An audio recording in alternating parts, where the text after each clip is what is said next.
Shanti. Shanti, Sister Denise, we welcome once again our brothers and sisters to our session 4 of the Deep Secrets of the Knowledge of Drama. Sister Denise, just to share that because I had a chance to listen to the session yesterday and go through it again, there were, of course, very important points that stood out.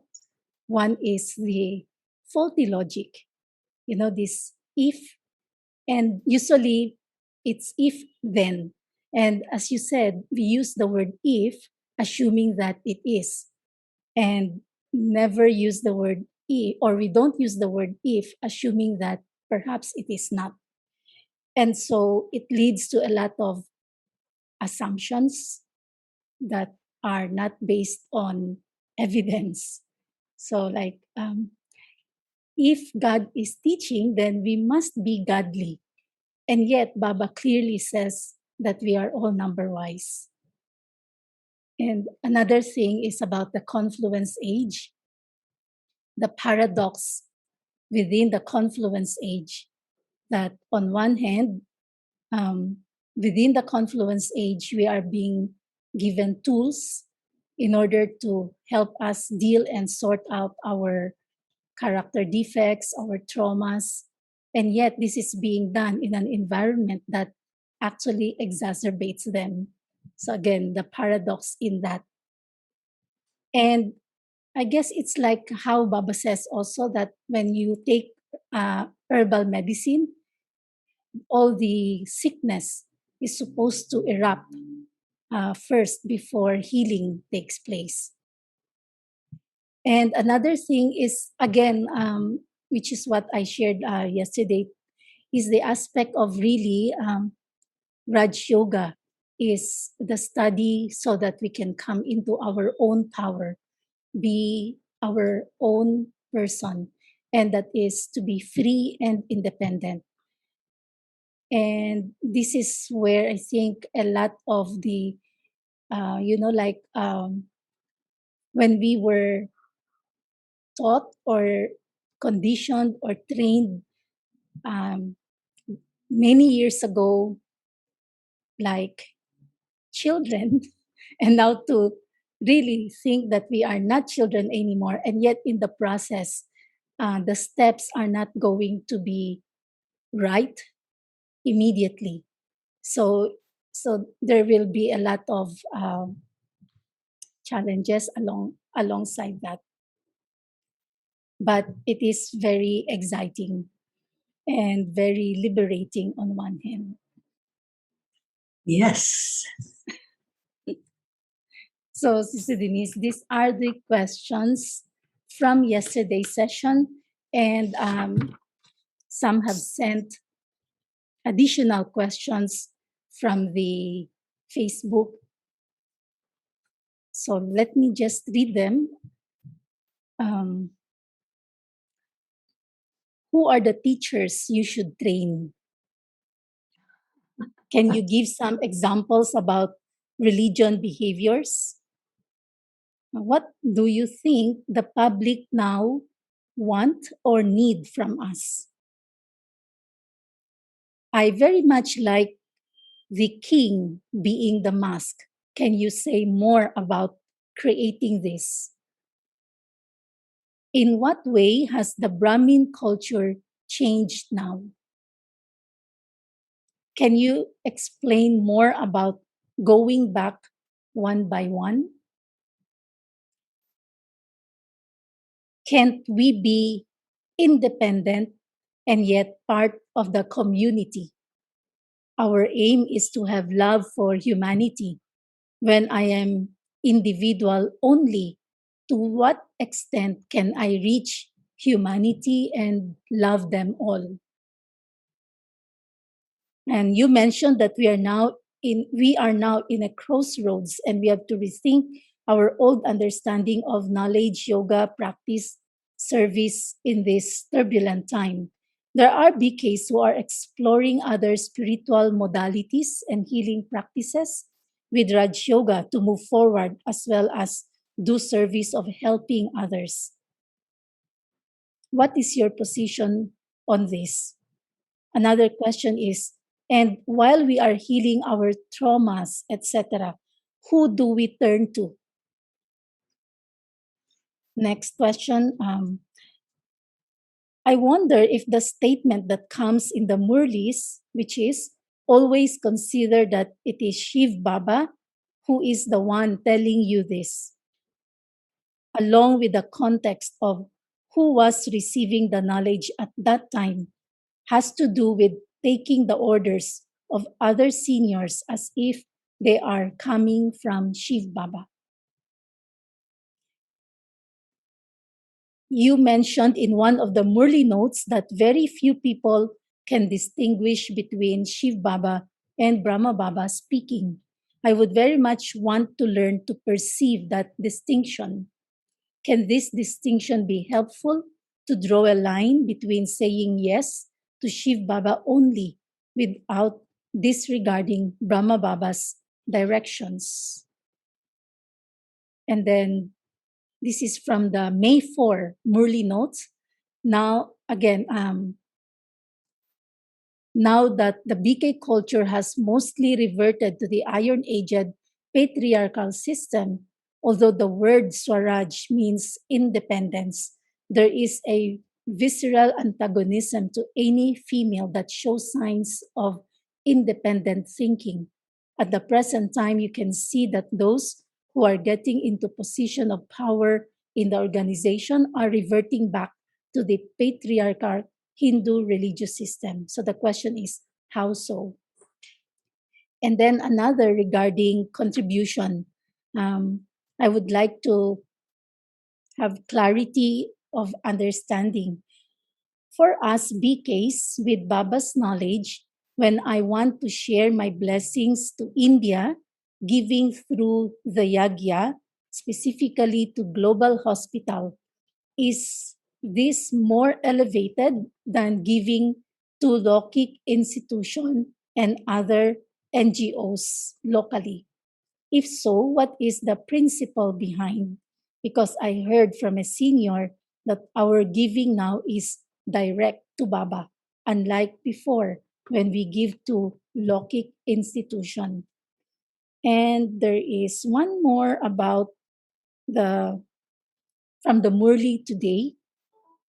Can you go deep in defining love in its most subtle forms and explaining with which meaning is Baba using it today, and to point some red flags or signals that we can perceive to detect whenever we are going to other things that are not love, thinking that they are? So these are the questions. So thank you. And Sister Denise, thank you so much. I think the first thing we need to look at is what I mentioned yesterday. Why are we here? What are we doing? And what is this? And the answer always is we're here to learn Raj Yoga, to study the knowledge of the Gita, which is given by Shiv Baba through Brahma Baba, and to upgrade our spiritual life unto the point where we become those who can be described as deities, complete with all virtues, completely viceless, 16 celestial degrees complete. That means the full light of God has been absorbed into the self. So this is all about absorbing the energy of God into ourselves and reflecting that out as light, as a resonance, as a fragrance. He is creating examples, embodiments of the knowledge, And as Sister Rose reminded us, all are number ways. And so we want to be a higher number. This is a competition, and it's a very complicated competition. There's one film that is quite a good analogy for this competition, and the film is called Ready Player One, which is a Steven Spielberg science fiction movie that was made in, I think, as early as 1982 or something like that. It's quite an old one. And it's all about virtual reality and real reality and competing to get the key so that you become the one who is the king of the kingdom. So it's quite an interesting analogy. And also it shows so many aspects of the competition in terms of who you're competing against. Baba says you're competing against Maya Ravan because there will be obstacles and things like that. You're competing against the other competitors because everybody wants to be number one. And so, how do we manage this competition? And sometimes you will hear an instruction, do not be competitive, but disregard such instructions because he says very often, Shiv Baba says very often, this is a race and you should run and try to be number one. So the other competitors will try and discourage you from being competitive, and that's all part of the game. So I think also one of the most important things when going into the depth of Gyan and yoga is to understand this word Sahaj Raj Yoga. So Sahaj Raj Yoga is always translated as easy Raj Yoga. And the word Sahaj does mean easy, but it has other meanings as well. And I think the most productive word to use for Sahaj is it means in the context of other people. And so you would not worry about why you're finding it so difficult, because Sahaj can be considered to mean easy, but I think it's more useful to really focus on the idea that you're doing this practice in the context of other people who may or may not have your best interests in mind and who may or may not be positively disposed towards you. And so it's just very important not to be naive, because one of the problems I think many people have created for themselves as a direct result of faulty logic is to make an assumption that everyone around you has your best interest in mind. That is very naive. Do not go further with that. The faulty logic, as Sister Rose was saying, that if this is God, then all those who are in positions of being quote unquote instruments are especially good people, especially well motivated, and that you can trust them completely without considering that it might be otherwise. This is also naive. So there's a great deal of naivety that is contained in this faulty logic. And so, yes, you do everything in good faith, no doubt. And that is really very important and good. But at the same time, Baba has given us the third eye with which to see everything that needs to be seen, including what's real, what's not real, who's real and who's not real, and that you are responsible for any mistakes you make due to being naive, and nobody else can be blamed for that except you yourself. So this is very important to understand. And just because you are naive doesn't mean that you can be excused from that, because naivety is a vice. And so it's very important to take this word sweet children to not refer to people who are under the age of 4. And quite a lot of people take this word children, which in English usually means young children, people who are older. And if you address them as children, it seems really strange. But the actual word mite bache actually means sons, and Shiv Baba is the father of many sons who are all souls. And it's very important when you hear words that could make you become naive, to step back from that and be careful not to fall in such a trap, because in this competition there's plenty of traps, and if you fall in traps, it's not the fault of the person who sets the traps. It is your lack of wisdom that you think that there should not be traps, and therefore if there are traps, and there should be traps, there's all these things we say Maya, and Maya means that you didn't understand something. You got deluded, you got fooled.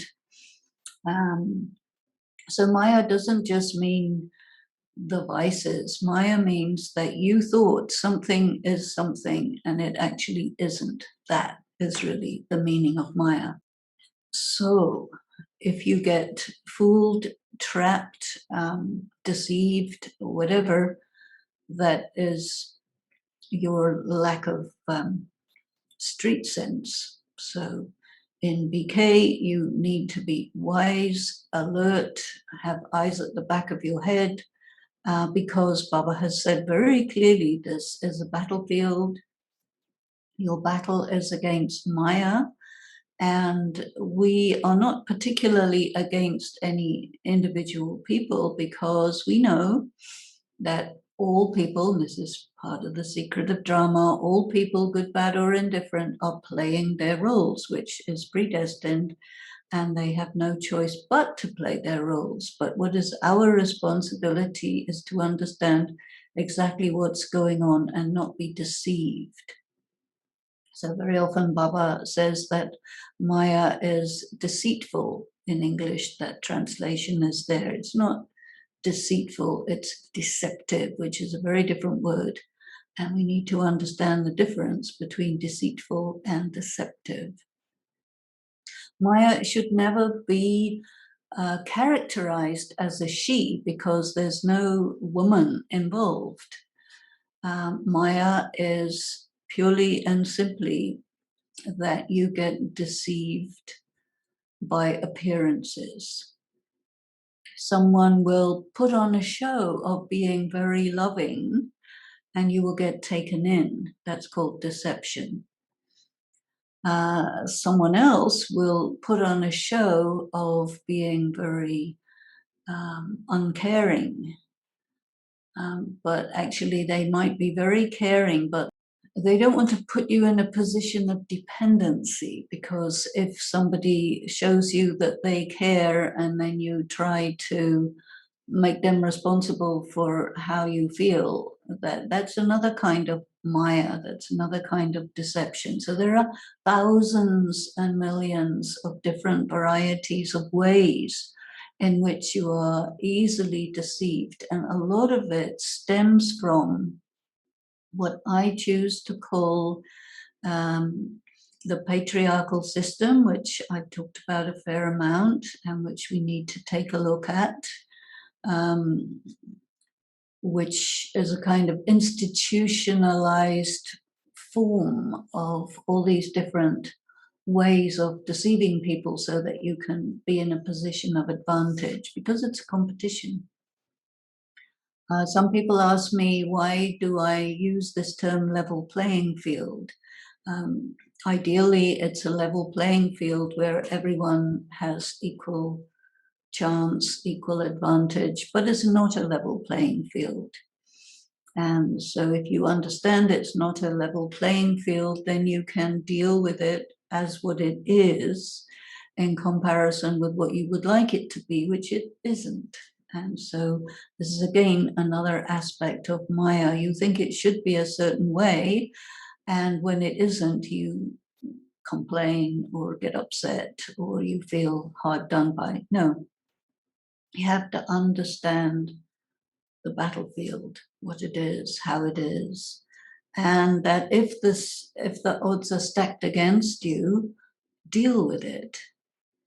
The Murli today took up a lot of these things, and so that gives me the feeling that Baba is in some way listening in to our conversations and putting in his points as well, which I think is really wonderful.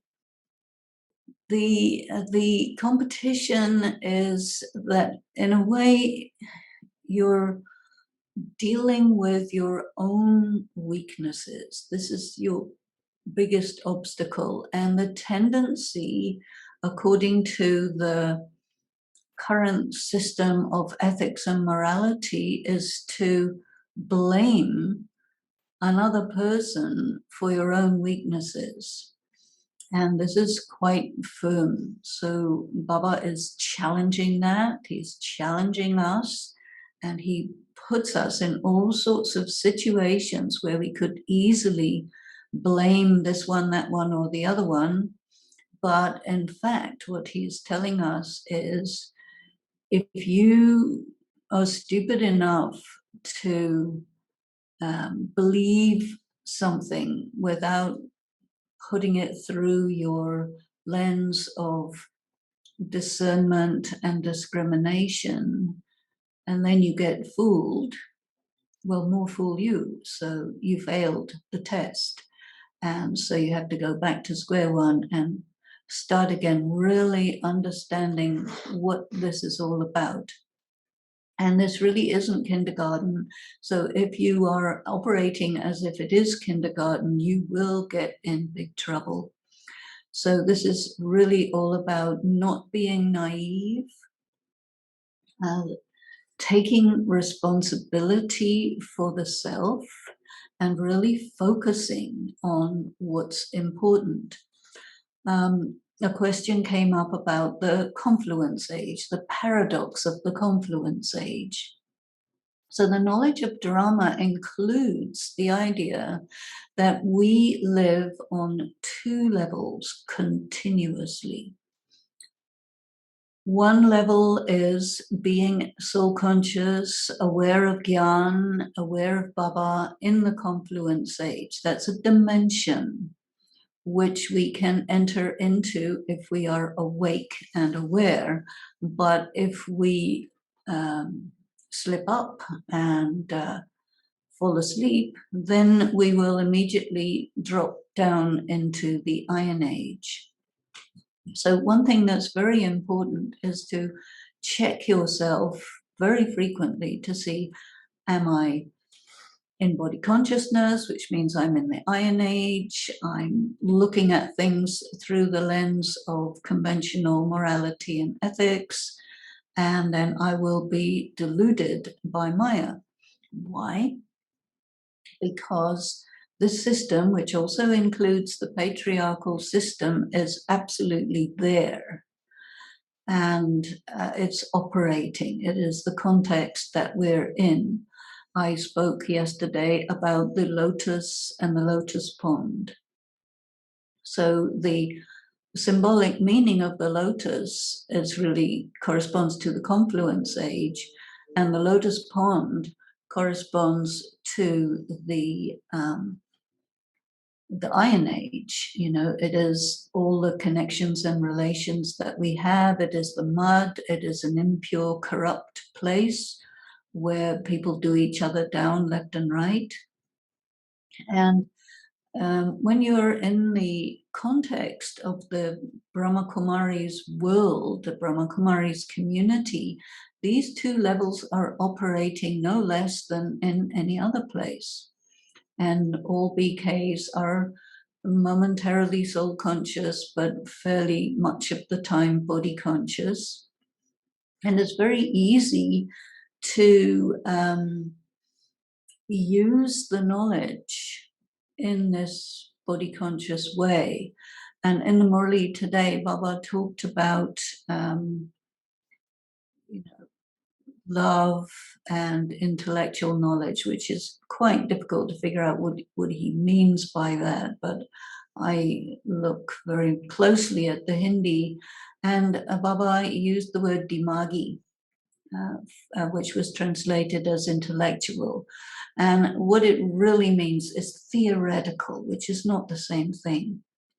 So when you know the knowledge theoretically and you are conveying it theoretically, that means that you are body conscious and you are in the Iron Age and bringing the Iron Age into the BK world, which is your part in drama. Absolutely fine, no problem about that. But then the person, the self, ask yourself,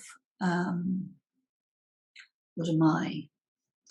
Am I, am I connected with Baba? Because if you're connected with Baba, you're soul conscious, you will feel him. And if you're body conscious, you will not feel him. And then you will be theoretical BK. Of course, it's absolutely normal. The overwhelming majority will be like this. Those who were trained by Mama and Baba in the very beginning of the Yagya, the period that was called the Bhatti, they worked on this aspect for 14 years without any service or anything. And so they really became viscerally soul conscious. And then subsequently, this level of training wasn't there because all the attention was on communicating this to the public, which made it fairly hard to really keep the state of soul consciousness and be genuinely loving, because it was all about giving the impression to the public about this or that or the other, which sometimes is called the public face. And so eventually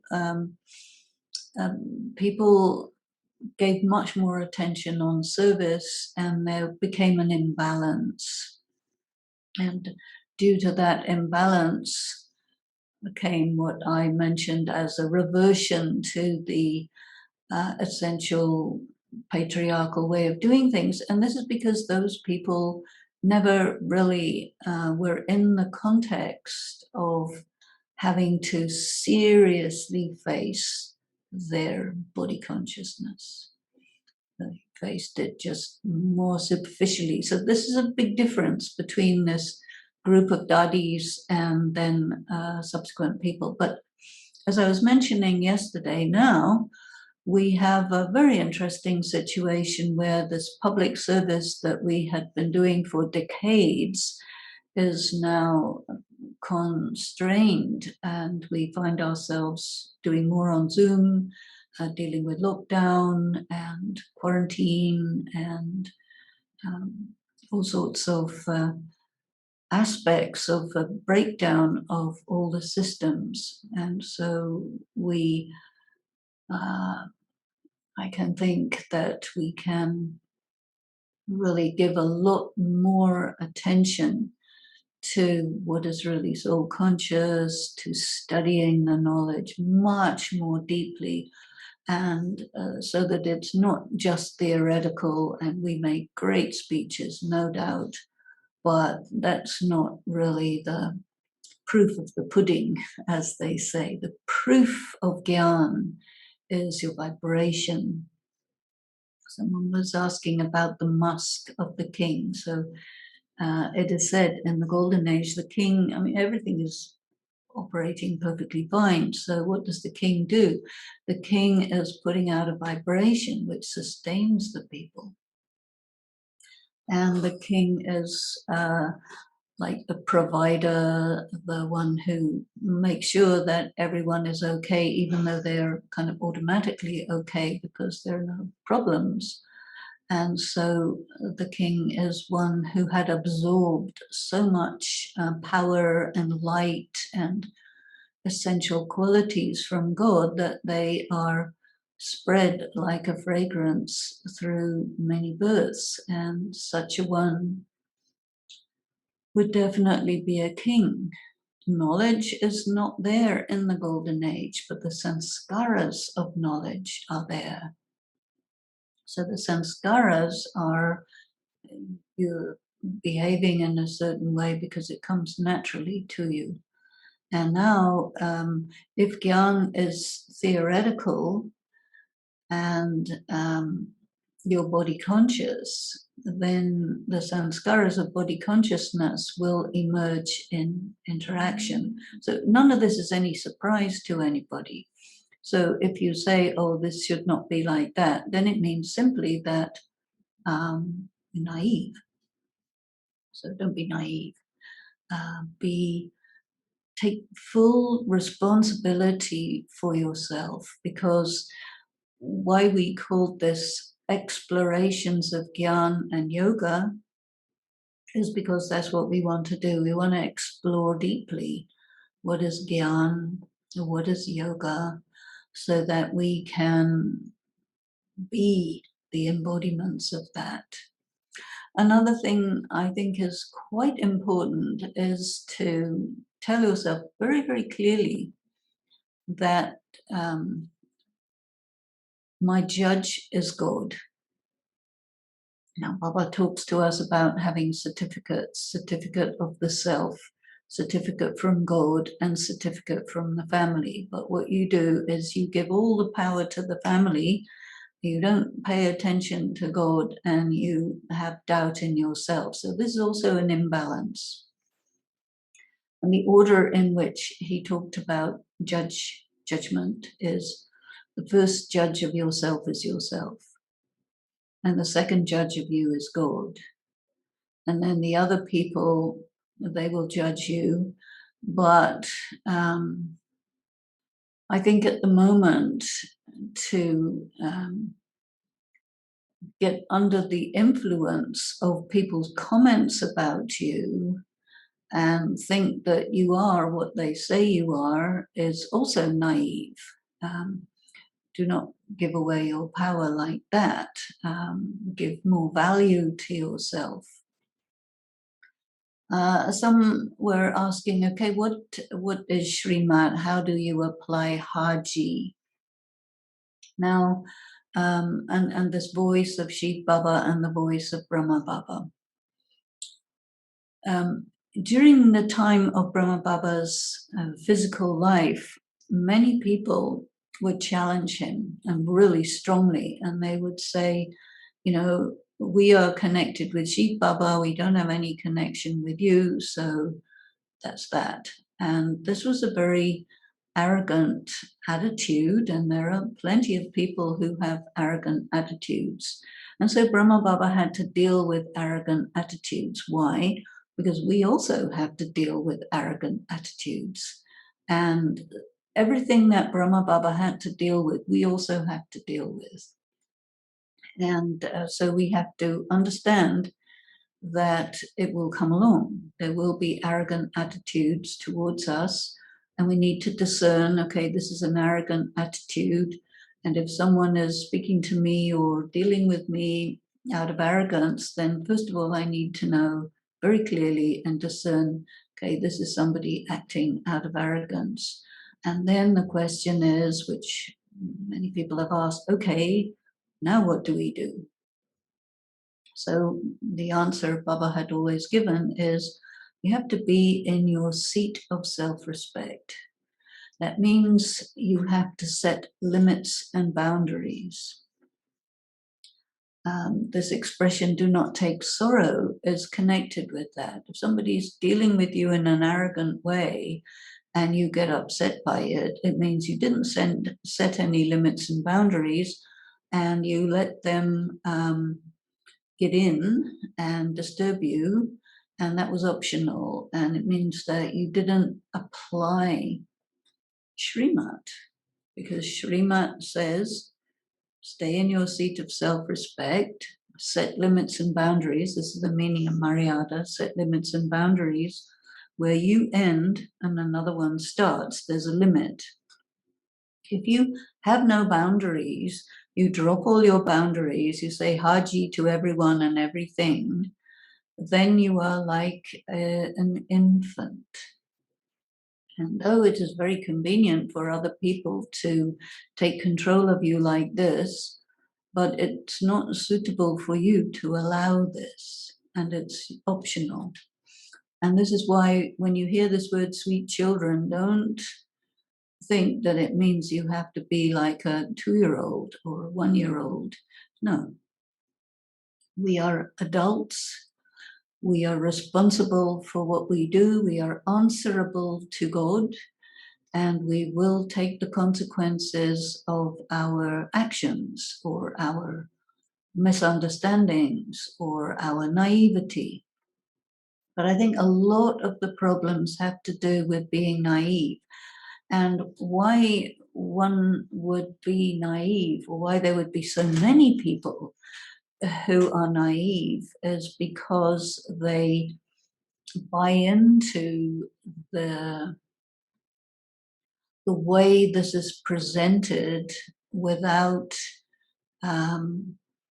discernment, without looking at it dispassionately and taking responsibility for it. And this is partly because you come into Gyan, you get an amazing experience through someone or another, and that makes you believe that that person gave you that experience and therefore is like that. But that's actually not true. You got an experience because Shiv Baba wanted you to have an experience, and he can use anyone, whether they're good, bad, or indifferent, to be an instrument for that. So do not be fooled and think that this person is amazing and wonderful and gave me a fabulous experience. They were an instrument. That means they were being used by God. They may or may not be wonderful, marvelous, and fantastic, but they're not God.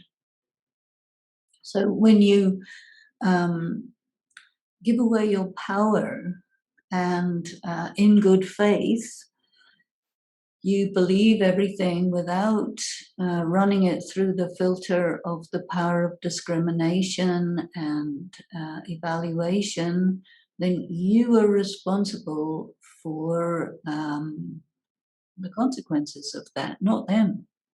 Though you may blame them, though you may say they didn't do what they should do or whatever, but it's really important piece of gyan.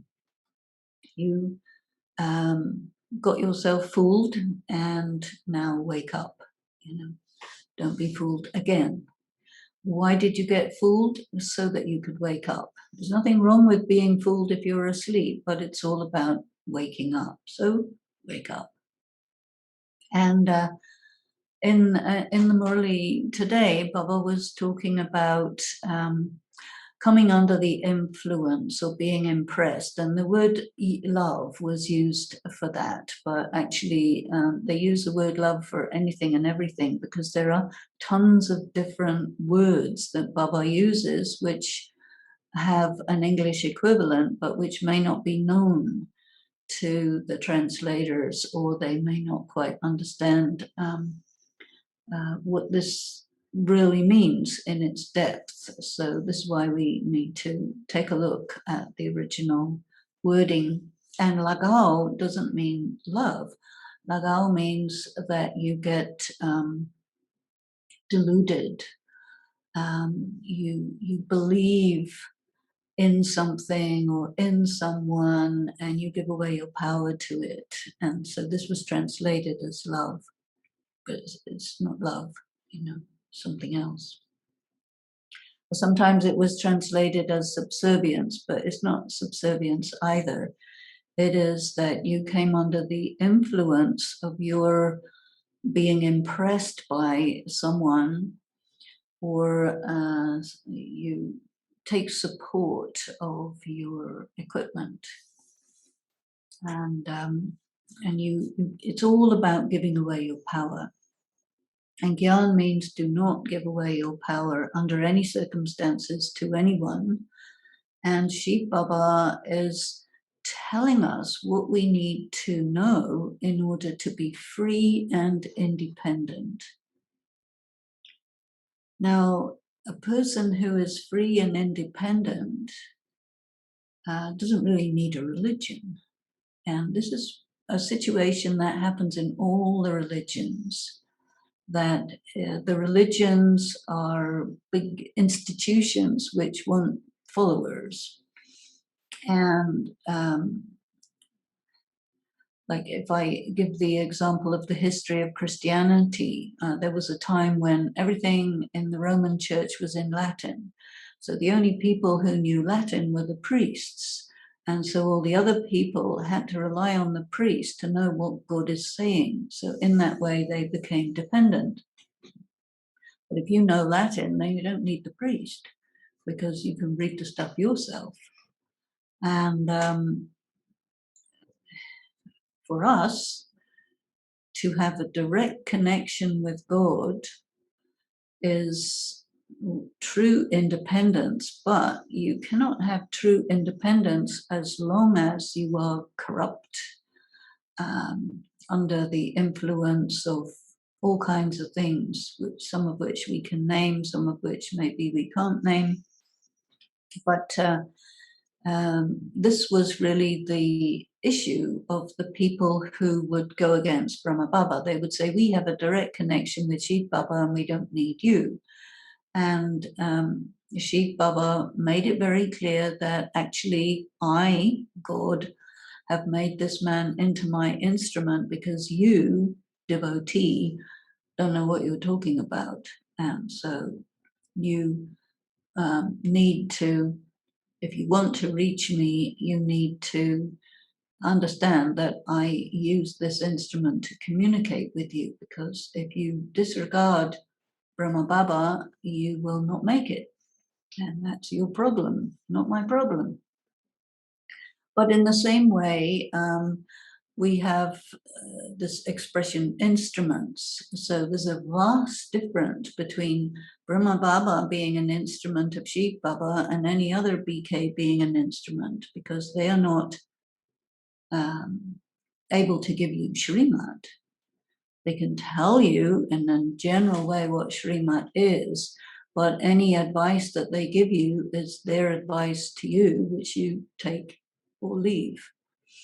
But do not call it Shrimat. You can call it a suggestion, a recommendation, a piece of advice, and you are responsible for taking it or not taking it. And Daddy Janki used to talk about this a great deal. And many of the very senior sisters would make it clear that no, what we tell you is not Shrimat. We tell you our own experience. We tell you advice according to our own understanding, and do not call it Shrimat. And there are others who claim to give you Shrimat, but you must not be naive about that and understand that basically Shrimat is be soul conscious, study the Murli, remember God, spin the cycle, live a pure lifestyle, and be awake, to the Srimat. And all the details of you have to go here and you can't go there and wear these clothes and not those clothes. This is just the collective ideas of the current thinking in BKs, which is not the same as Srimat, So people were asking about Brahmin culture, and culture is dynamic. It's always changing. It's developing. And, when all this first started, it started in the context of revolution. Gandhi was working to gain independence from colonial powers from Europe. Rabindranath Tagore had built Shanti Niketan, and there were all these revolutionary movements going on in India and in other parts of the world. Alcoholics Anonymous also happened at the same time as that. So there was this huge energy in the world, which reflected Shiv Baba's arrival, where everybody wanted to get everything right, and different movements developed. And so in BK, one of the most important things was that Shiv Baba said the instruments and the yagya will be run by women, because there is a tremendously out of order imbalance in religion, which is totally male dominated, and women were put in extremely secondary or tertiary positions. And this is one of the main causes of this collapse of the world that leads to destruction. So they wanted to reestablish the balance. And so Baba gave great importance to putting the women in front. But he didn't distinguish between patriarchal women and matriarchal women. And there's no vocabulary for that in the BK teachings, but it is something to think about. What's the difference between a matriarchy and a patriarchy? There's been a lot of work done on that. But in BK, what Baba did is he made everyone wear unisex clothing, because you can, there's a tendency to judge people on what they're wearing. And so if everybody's wearing kurta pajama, then you're reducing the distinction according to clothing. And so in the current world of the patriarchal system, there are many, many different ways to limit the women and to put the men in favorable positions. And so this is the first ground of the not level playing field. And when I was a child, they used to say blue for boys and pink for girls, and this type of toys are for boys and this type of toys are for girls, and boys are allowed to go to good schools and girls are not, because they are going to get married and have children and stay at home, and they don't have any value, and. So all of this was created by the patriarchal system in order to get free labor, basically, because women were not allowed to work, therefore they had to work without money. And that's not called not allowed to work, but it is called getting disempowered. And so you have across the world a big situation of the disempowerment of women. And one of the ways in which the patriarchy makes sure that women remain disempowered is to choose some women to give them a little bit of power in exchange for them keeping all the other women disempowered. Then they don't have to even work at it, and nobody will challenge them on that. And so this patriarchal women found themselves, without thinking any further than the end of their noses, being used to make sure that all women continue to get a lower and lower status and more disempowerment, and it became more and more out of balance. So Baba wanted it to be in balance. In India, women were not allowed to do a spiritual practice. It was reserved for men. Just like in Christianity, in the Catholic Church, for example, women are not allowed to be priests. And if you ask why, they say, well, women are impure. And why are they impure? Because of their reproductive systems. Well, you know, males have reproductive systems too, and nobody minds how they work, but they mind how the female reproductive system works. And they say, well, that's impure. So all of this is ways to diminish and reduce the rights of women. And so Baba wanted to create balance because he says the aim and object is that Lakshmi and Narayan. It doesn't mean you have to dress up in golden clothes with lots of silks and whatnot. It means that the way women are and the way men are and the rights and value and everything is very, very egalitarian. And this is the sign of the golden age when there is this balance and there is not antagonism between humanity and nature, between men and women, between different, different sections of the world, but everything is in harmony and balance, and that is called paradise or heaven. And in the confluence age, we have these two dimensions, the soul conscious and the body conscious, and we have to deal with them all the time, and it's very subtle to keep yourself in soul consciousness, because as soon as you come into a situation, all your conditioning, your training, your indoctrination, whatever it is, instantly comes into play, and you have to be in those situations again and again so that you can see it, you can not fall into that trap, and you bring yourself into your self-respect, set your limits and boundaries, and be the person that you are. And this takes maybe more than one lifetime. It's a big deal because this is what's the meaning of changing sanskaras. And changing sanskaras doesn't mean you're not okay and we will make you okay. No.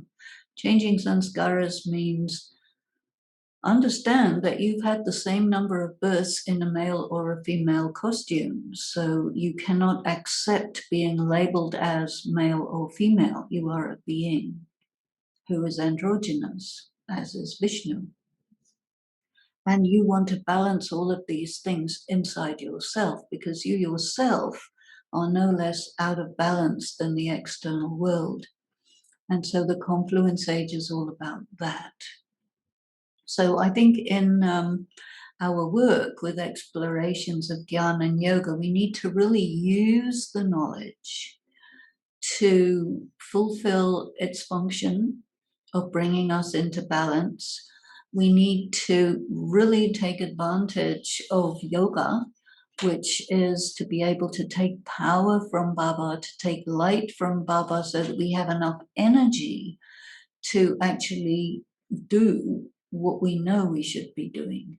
Because if there's a difference between your theoretical knowledge and what you do, it's a sign that you don't have enough power. The only reason you don't do it is because you don't have enough power. So we have to have a balanced life. And when we spend all our time and energy in service, that created even more imbalance than there was in the first place. So now we have to give attention to yoga. And yoga means not sitting there, everybody sitting, looking at a picture of Shiv Baba. That's nice, but it doesn't prove or disprove that you have yoga. Yoga is again and again through the day going into awareness and being with Baba and really checking yourself deeply. So I did go. I did address some of the questions. There might be a few that I didn't address, but I will stop here. And there may be some questions that have come in from Zoom or from Facebook. And so let me suggest that we just have a few moments just with Baba in soul consciousness, and then turn over to Sister Rose. Om Shanti.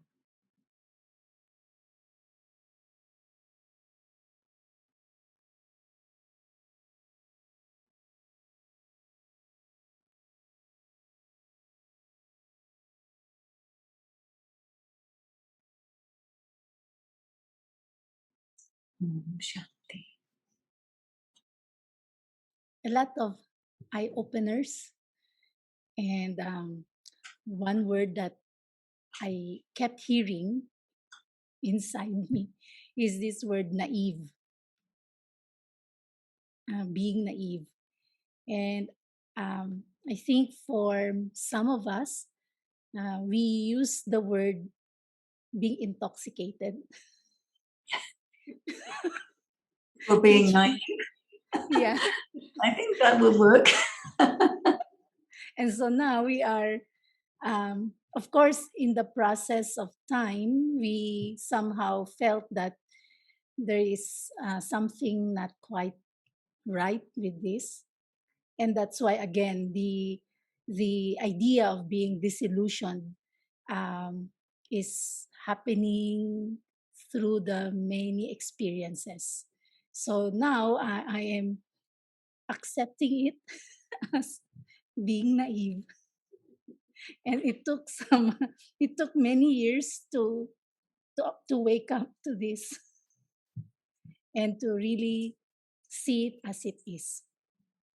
So let me read the question, Sister Denise, that has come. What are the methods to neutralize the influences of contradictions and discrepancies experienced in alokik life? What to do with those who discourage healthy criticism and allow negative behaviors, saying that Baba says, do not see weaknesses and tolerate these behaviors and inconsistencies. He doesn't say that, actually. What he says is do not focus your attention on those things in such a way that they limit you, which is a lot more practical. So you must be able to call a spade a spade. That means do not say that if something is, a big white elephant in the room, there is a big white elephant in the room. Do not go into denial. This is all this patriarchal system which encourages that. And the problem is that people who grew up in that find themselves in a situation where they're either victims or predators. And most people prefer to be a predator than a victim. And so they will look and find somebody to victimize and then play out this drama of victim predator, which is not really particularly spiritual, but it happens very like a knee-jerk reaction to the situation. So we have to, if we see some negative behavior, then we have to think, is it useful for me to call it out or jump up and down and complain about it, or will that backfire? Usually it'll backfire because people are quite good at handling that situation and wiggling out of it. But the key thing is to not come under its influence. And this is what Baba means by be a detached observer. So you see, okay, here's somebody who is claiming one thing and exhibiting something else. So that means in your eyes, they don't have that much credibility. And so you will create a border between yourself and them. And they may not like that, but, you know, if they are exhibiting that kind of behavior, then the consequence is that that will happen to them. And so this is the way that you handle it. But why people would not do that is because they give their power away. And they, in good faith, believe that the other person is wonderful, marvelous, and fantastic, and they are correspondingly, they put themselves in a low position because it's a setup, you know. If they play the role of predator, then you just jump into the role of victim, but it's really not necessary. That's all part of the naivety that I was speaking about. And so what you do is you stay in your stage of self-respect and you say, well, have a nice day, enjoy your karma, and you get on with your life. Because you have to understand what your rights are. And your rights are, you have a right to access to the Murli, and you have a right to say yes to what you will do and no to what you won't do. And you also need to say, this is what I will do, this is what I won't do, and that's my boundaries. But the predators don't encourage that because then they can't be so effective as predators. But you have to get the joke, you know. What I was trying to say yesterday, you have to understand the game that's going on and not be naive. It's all about addressing this question of naivety because it's a big one. And the whole system of patriarchal culture is to put people either as victims or predators because then you can control them. Either way. And so you need to be conscious and not jump into the trap. So not jumping into the trap means you have to be very aware that you have been trained like anything to fall in those traps or to be a predator yourself. So we have to really know that being a victim or predator is iron-aged behavior. And we want to be independent, free yogis, and we will cooperate or not. And that's being a king in your own right.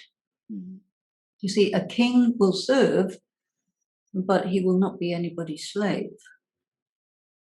So you need to understand that. This is a follow-up question. Please give us some definite examples of creating a boundary for self-protection when people want to take advantage of us. Well, I'm not going to give an example because those are all hypothetical, and I have a very clear policy that I will not do that because it's just buying into the same old game. No. You have to think for yourself, what does it mean to set limits and boundaries and enforce them? And there will be all sorts of things that people will do to try and get you to not do that. They may marginalize you, they may call you names, they may insult you, they may tell you you can't have access to the Murli, which now is no longer an option, but it used to be, or whatever. And you just don't bother about that because this is the game. The game is like that. So you take care of yourself. And understand that they will try to take care of themselves because it is it's a game, a competition. And you see, in BK, you often hear people say, oh, it's really bad to be competitive. You know, they may accuse you of being competitive, which is their way of getting you to not take care of yourself. But you have to understand that that's what's going on and not fall into the trap. It's really a question of recognizing traps and not falling into them. because they will do emotional blackmail. Don't go for it. Okay. You know, they say everything is fair in love and war. So understand that that is going on. Yeah, because isn't it, Sister Denise, when we set our boundaries, it has to come from my own, like my own personal position. It is not something that is imposed on me. So it's like it is a power from within that I can then, like declare that this is my boundary, even just through my nonverbal communication. Absolutely. What's imposed on us is you be a victim or a predator, and you're saying, no, sorry, I'm not going to be a victim and I'm not going to be a predator. And that's that. And yes, it has to come from within. But usually, you make a few mistakes before you get the point. Yeah. But please get the point now. Okay.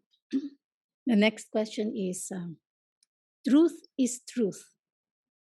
Truth does not change. Truth is not affected by the changing times. And this is why it is said, God is truth. Baba created a system to create a new world. Is it not the arrogance of the BKs to think that it has become obsolete, thus wants revision to conform with the times? Now, that's not a question. I need a question. That's a speech. Do you remember when we were doing the consensus building, there were some rules called no gas? Do you remember that? Yeah. And no generalizations, no accusations, and no, what was it? Assumptions. No assumptions. No, but one of them was no speeches. And a speech is that, you giving me a talk. This is not about that. So no, that's not a question. Sorry. Why? Because it is a trap. And don't give me traps. I'm not going in there. Okay. Since you advocate not to be naive and to call a spade, can we agree that the last 4 to 5 years of Baba Milan, with all the discrepancy and blunders on stage, it was not Shiv Baba coming, but more the necessity for the show to go on? Well, that's not a very good question. What are you doing, guys? This is a complaint. This is judgmental. This is not explorations of Gyan and yoga. I don't really think we need to do that, That's not spiritual. That's really iron-aged approach, and I don't think we should do that. So this is the Denise. I remember when you visited us the last time, and you were also teaching us how to ask questions that is not hypothetical, or sometimes I ask question with in a very general way, and it's not really my own question. Anyway. Well, this is it. We have all this things bubbling underneath: complaints, criticisms, judgments, all of this stuff. And that comes from body consciousness, and it's and I will not allow us to stoop to that low kind of way of operating, because what we're trying to do here is go to a higher consciousness. And that means, and really we're talking about the secrets of drama. So whatever happened on stage in the last whatever many years, that's what it was. It just is a piece of drama, whatever. And whatever people are doing, that's what they're doing. It's their part in drama. But what we need to have questions about is maybe a refinement of methods, or maybe a clarification, understand better, how can I use this gyan well? What does this or that phrase really mean? These kinds of things, I think, will help us to go to a stage of higher consciousness. But just criticizing people and being holier than thou, I don't think that's our mandate, really. I don't think we should do that. Well, Sister Denise, the person said, sorry for the question and thank you anyway to Sister Denise, because such questions we wouldn't dare ask any other seniors. Okay, but I don't think of me as a senior. I'm just a point of light, like anybody else. However, it continues. Sometimes such doubts are preventing us from having quality yoga. But then you put the question differently. Mm-hmm. And you say, what's going on? My feeling is something. And someone will say, yeah, you're right, but it is what it is. And don't worry about it. Let it run. Because it's not that important. Like that. Okay. Another question: how can we tell that we are becoming egotistical by taking care of ourselves? Maybe we are not becoming egotistical by taking care of ourselves. I think it's very good to define egotistical, because in the patriarchal system, anyone who does something for the self is labeled egotistical. It's just one of those phenomena. But egotistical is when you are being false, when you are putting an ego mask to protect your wounds. And you're saying, this is me because I don't want you to see the real me because I'm hurt. That's the false ego. And then what happens is people identify with that mask and they lose contact with the real self. And then they've lost themselves, and they believe in this artificial persona that they have created. And this doesn't have anything to do with taking care of yourself. When you're taking care of yourself, it's, to me, is more like you're setting limits and boundaries. And, I need this much sleep. And if you don't like it, or you call me a bad BK, that's your problem, not my problem.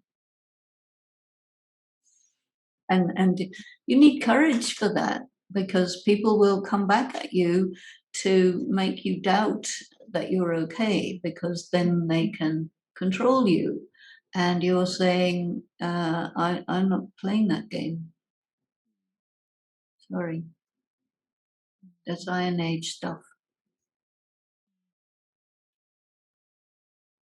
Hence, again, the power is needed to be able to. Yeah, but it's good that we're talking about this, because otherwise these are always not allowed to be spoken about. So nobody speaks about it. So then you don't really have a vocabulary for it. So it is good to talk about it and see it for what it is and put it in its place. Because there are games, and people of different cultures play their games on somebody of another culture, and because the defenses are not there, they get you. This is why the confluence age is multicultural, so it's quite good. You have to understand the games of all the different cultures so that you don't fall in any traps. That takes time to get the skill, Yeah. and a lot of alertness at each moment, just like being a warrior, Mm. to be so alert so that I don't get deceived. But it's such a good game, and the BKs who are good, bad, or indifferent doesn't matter because they all are there to give us practice. So you're fine with it. Doesn't matter if they're good or bad, but they're really, take what Baba calls the power of transformation in the Parivartan Shakti, and sometimes called that. You take advantage of a bad situation, and then it becomes training for you. Okay, thank you. If minimum is one birth and there's an equal number of births in male and female bodies, how is the body's gender determined for a soul who's receiving only one birth? Why are you worried about that question? You're an 84 birther, so come on. And for an 84th birth soul, as the 84th one is the spiritual birth, the rest 83 births is not an even number. So again, there's not an equal number of male and female bodies. Can So you this explain? got here, a nitpicker.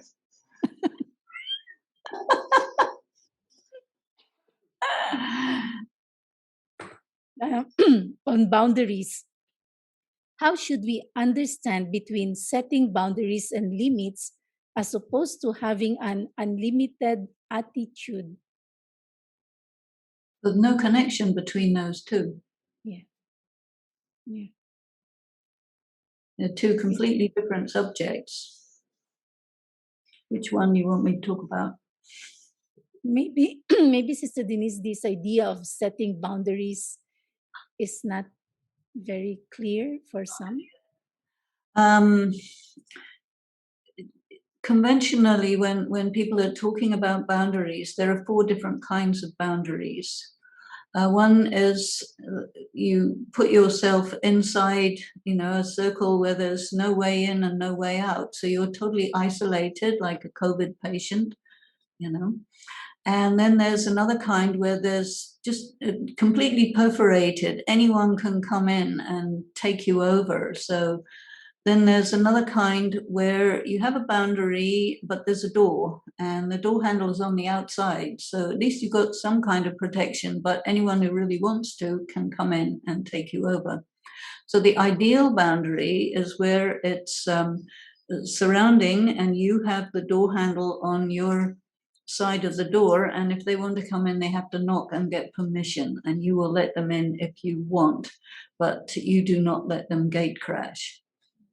So we have to think about this and discuss it. And in the past, we have had, when we were doing this value education, I did a lot of work with that a few years ago, and we discussed about those things. And in the world of psychology and psychotherapy, because so many people are in trouble due to boundary problems, and boundary problems arises because of the games that are applied through the patriarchal system, which are designed to disempower a person and keep them under control. So they break the boundaries, and we have to set them up again. Important. But unlimited love means you are not prejudiced against people. That's what it means. You not say, I like only the Indians and everybody else not, or I don't like Catholics, only Protestants, or I don't like Muslims, or any of that stuff. That's called being limited. And unlimited is you accept everyone has a full right to be a human being, whatever their culture, their language, their gender, their any alternative genders or whatever. You are a non-prejudiced person. And that means that you are not in the patriarchal system, which is full of these prejudices, and that you are really soul conscious.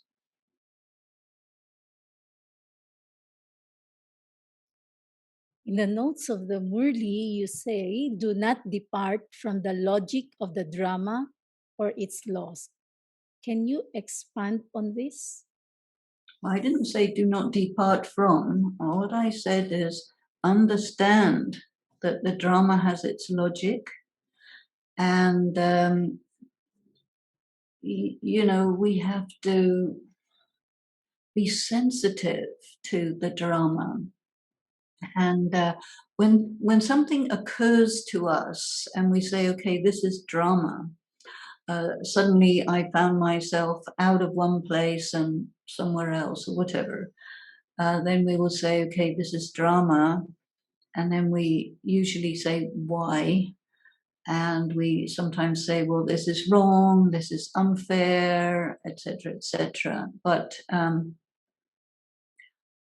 Baba has said that everything in the drama is beneficial. It doesn't mean it's pleasant.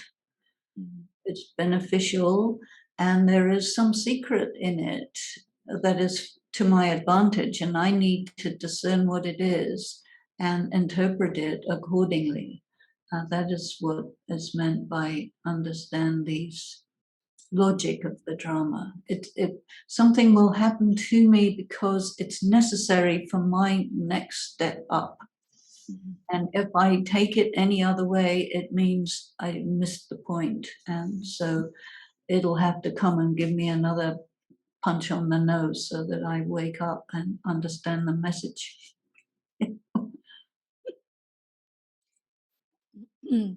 Despite all Zoom meetings and facilities I have, the feeling is I'm losing it. There is no yoga, only interest for knowledge. What to do? If I sit in yoga and nothing happens after 10 minutes, I will choose to go to YouTube or Facebook for NRJ. I don't know what is NRJ and entertainment. Well, that's your weakness. What can I say? Give yourself some discipline. If you rely on the organization, the institution, the center to impose these things on you, and if they're not doing that, then you can't do it for yourself. Then you have to wake up to the fact that you are a dependent person and you need to grow up from that and create your own discipline. This is all about getting out of naivety, getting out of being a little baby, getting out of being a school kid. Now we have to be adults and self-responsible. I think that's a good idea.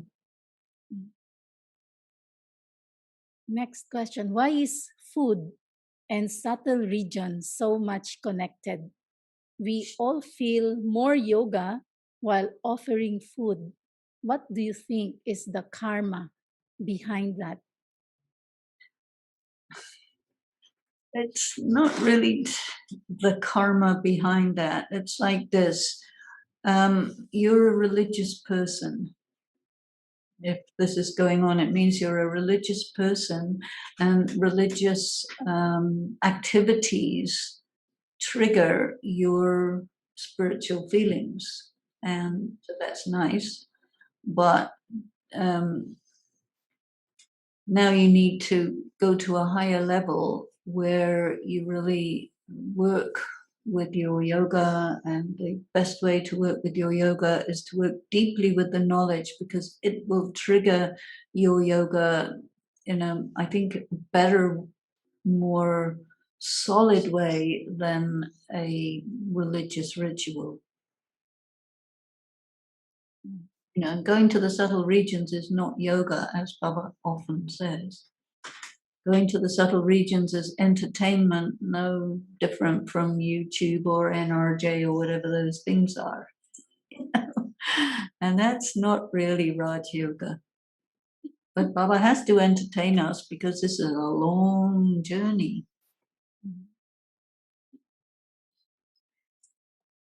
Baba said in the message after Daddy Gulzar departed that all children living now are going to advance party and you will follow. I don't know. I'm just reading it as is. Does that mean that for the majority of BKs, there is no more life for the creation of new era before going back to the soul world? Should we save those people who have been trapped? I'm not really quite sure Yeah. about the logic of this question. Yeah. But, only those children who are at a certain level will go to the advanced party. If not, you will take rebirth. And whatever was the second part of the question, I don't have any comment about that because I don't know that there is such a thing. Mm.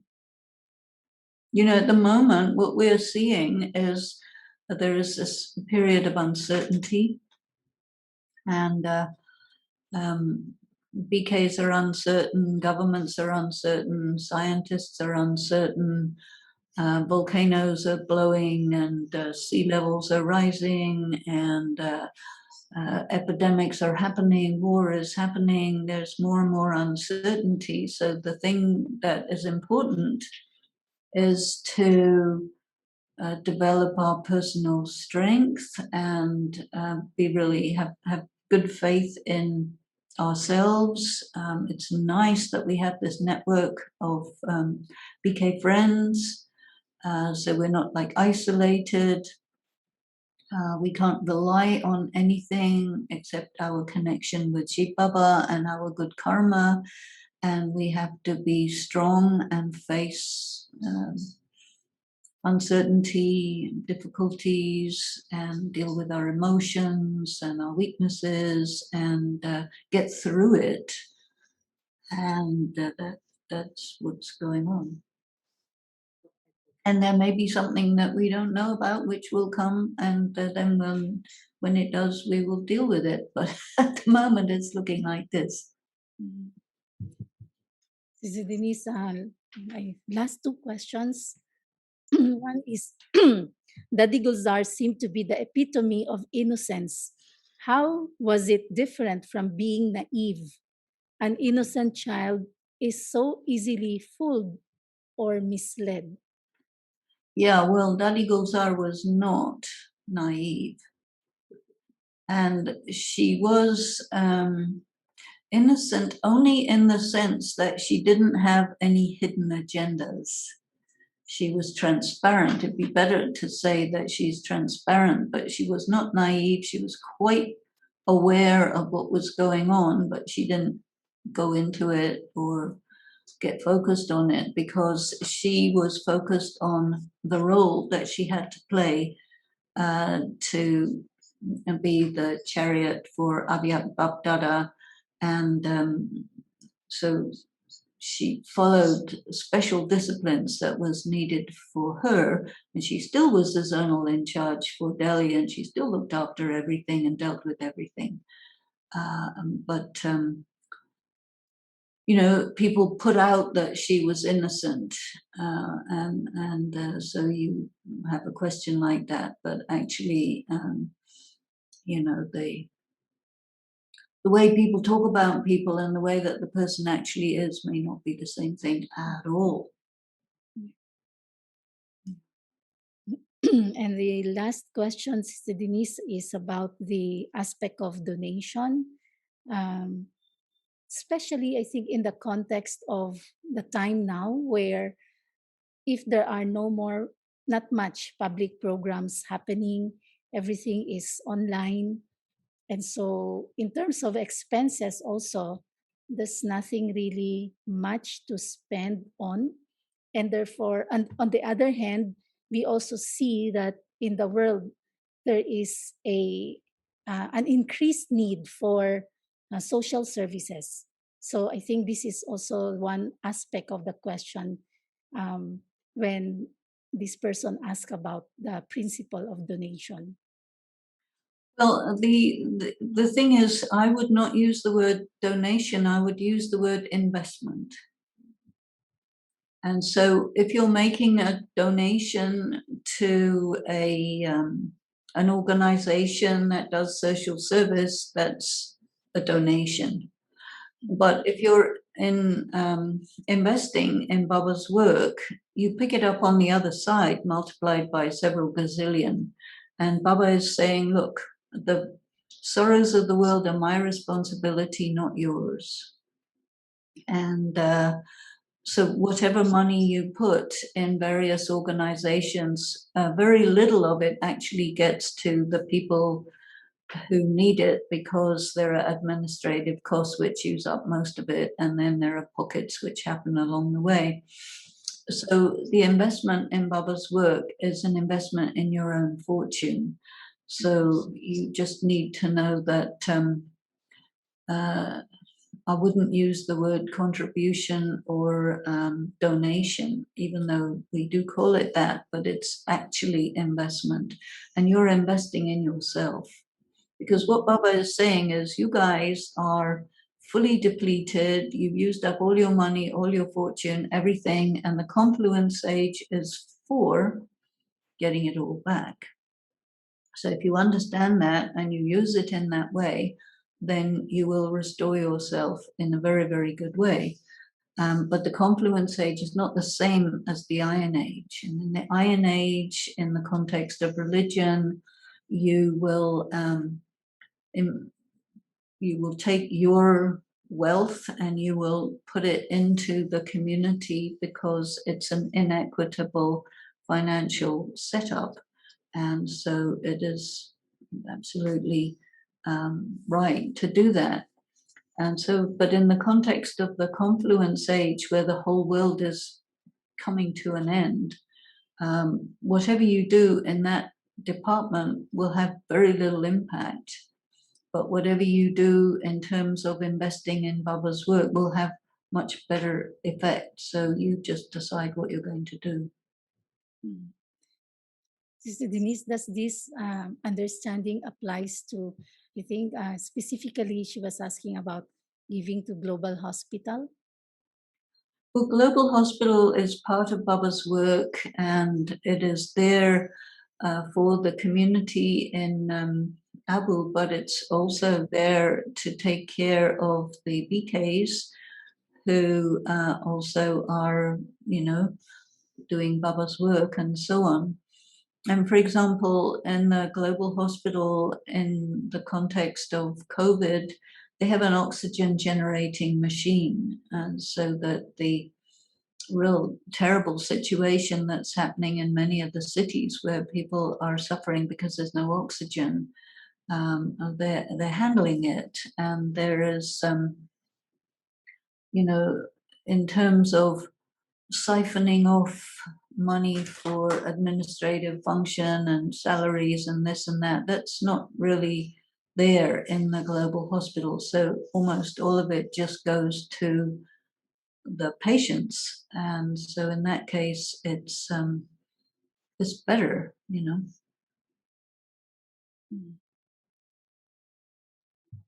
Sister Denise, it's now 5:45 on our end. And thank you so much for addressing all, well, from my end, of course, many of my questions, and clarified so many also. And made me look at this thing on a bigger perspective and a wider, broader perspective. And our next session of EGY is on June 26 and 27. Yeah. So we will decide together what theme we will take up, and let everybody know. I don't know whether the deep secrets of the knowledge of drama can ever be fully explored, but yeah, we will know what we need to talk about. It will come to us, and like that. Om Shanti, and thanks to everyone. and we will see each other the next time.